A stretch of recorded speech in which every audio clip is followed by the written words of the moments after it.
Hello, I'm Ramsina Aziz. Today I'm dealing with the topic test checking. Test checking is a sample checking of transactions in a firm. This method is largely adopted in auditing. It is a partial audit. The auditor selects certain samples of transactions from the total transactions. The samples are selected at random. So, test checking implies checking of a few selected transactions so as to enable the auditor to form an opinion about whole set of transactions. It is also known as selective verification or sampling process. Under test checking, the auditor normally does not check all the transactions recorded in the books of accounts in detail. He conducts detailed checking of only few selected transactions at random. If the test checking does not reveal any errors or frauds, the auditor assumes that the books of accounts are correct. On the other hand, if any errors are discovered during the test checking, the auditor carries out a detailed checking of all the transactions. Test checking is based on the theory of probability.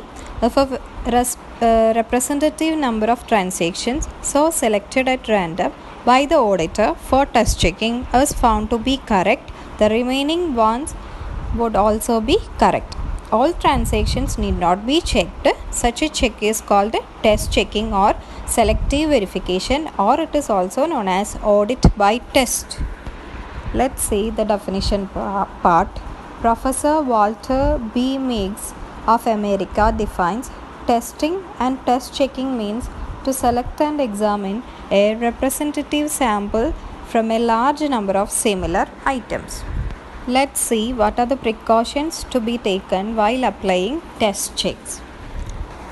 First one is test checking can be applied only when there is an efficient internal check system. The samples for test checking should be selected at random.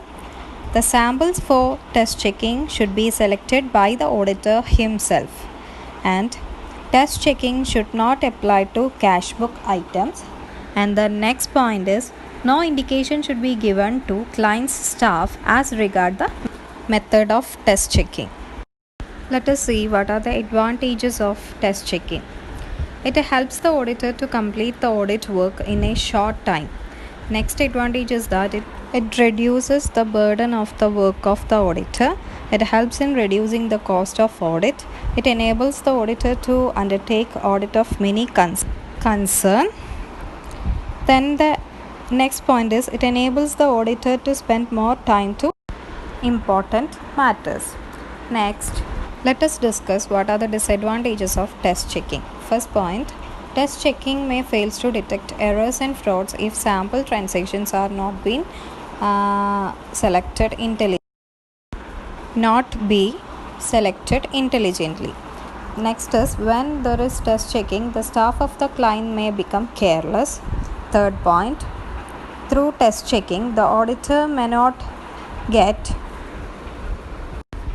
the true position of the financial state of affairs of the business.